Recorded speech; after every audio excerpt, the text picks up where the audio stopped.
اعوذ باللہ من الشیطان الرجیم بسم اللہ الرحمن الرحیم۔ کامران شہزاد صدیقی ایڈوکیٹ آپ سے مخاطب چند منٹ آپ کے چاہوں گا۔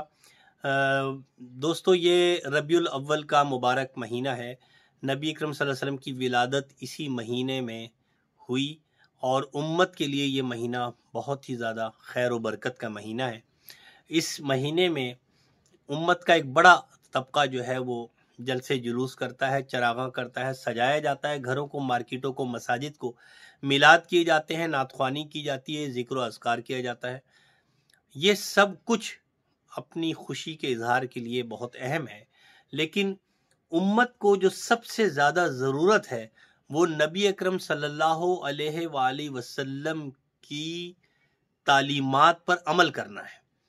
نبی اکرم صلی اللہ علیہ وسلم نے جن تعلیمات کا حکم دیا، جن کاموں کے کرنے کا حکم دیا، وہ کام کرنے سب سے زیادہ اہم ہے اور یہ چیزیں اس کے بعد آتی ہیں۔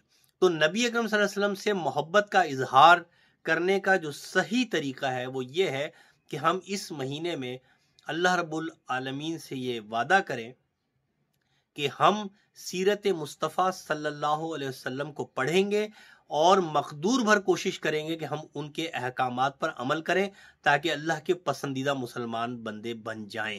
نبی اکرم صلی اللہ علیہ وآلہ وسلم نے حکم دیا عدل قائم کرنے کا، سچ بولنے کا، بددیانتی سے بچنے کا، دھوکہ نہ دینے کا، جھوٹ نہ بولنے کا اور کسی کی دل آزاری نہ کرنے کا حکم دیا ہے۔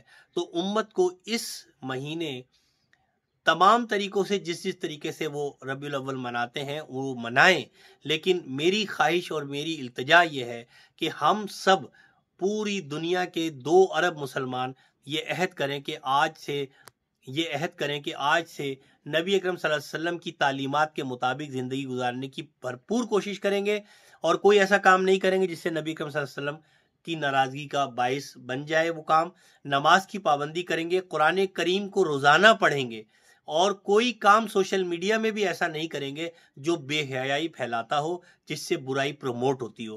اگر اس مہینے ہم یہ عہد کر لیں تو مجھے یقین ہے کہ نبی اکرم صلی اللہ علیہ وآلہ وسلم جو کہ خاتم النبیین ہے وہ یقیناً ہمارے اس عمل سے خوش ہوں گے اور امت پر اللہ کی رحمتیں نازل ہوں گی۔